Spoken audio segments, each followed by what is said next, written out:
Let's go next to, where do we want to go next? Why don't we go to, let's go to our caller from the 678 area code. Who's calling today from 678? Oh, that's me, Mo. Hey, Mo, what's going on? Things doing well. So my question is kind of the same as the guy that called in before, and it's about I feel like a lot of people who follow alternative media have this.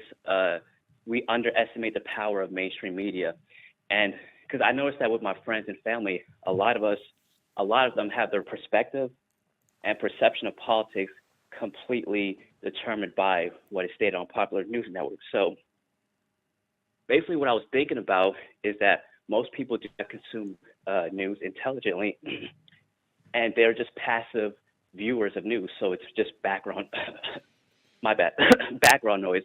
So I was just wondering that because of all this misinformation, that when I talk with my friends about politics, I notice that the discussion is very minimum, and they tend to use a lot of talking points to handle issues.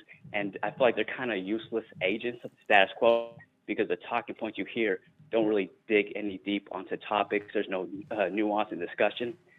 So I was just wondering that do you feel that, or like since you have a big following, that you could mobilize your base to have people come out and go for like news reform, kind of like you have people who are going out and advocate for electoral reform.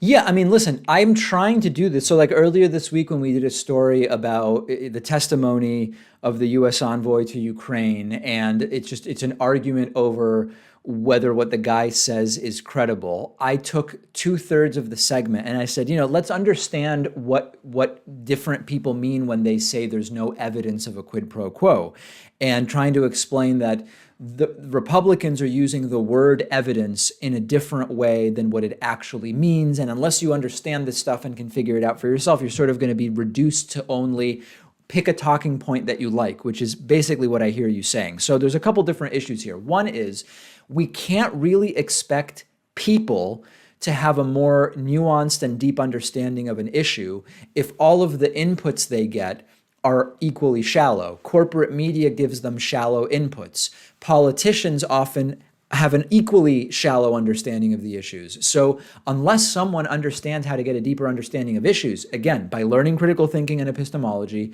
then by actually reading in depth about some of these issues, it's unreasonable to expect the average person to have a deeper understanding than all of the inputs that they are being informed by. So that's sort of number one.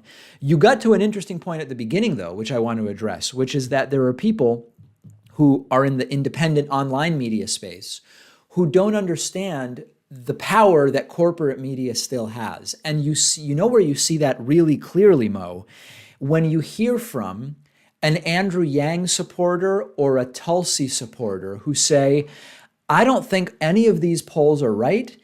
Don't people realize how much support these people have online? They are going to win the nomination. And it's like, no, no, no, no. You are in an enclave where it seems like Tulsi Gabbard has huge support or Andrew Yang has huge support, and yet they keep polling between 0 and 3. And it's not an attack on the candidates.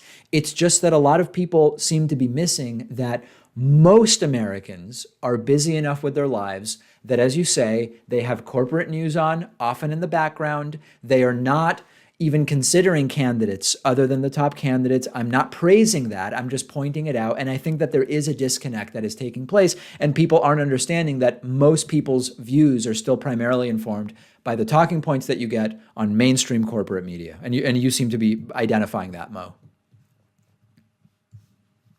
Yeah, and I noticed that because when I talk to people about Andrew Yang and other politicians, I mean, other candidates that are running that aren't as mainstream, there really isn't that much recognition or knowing who these candidates are.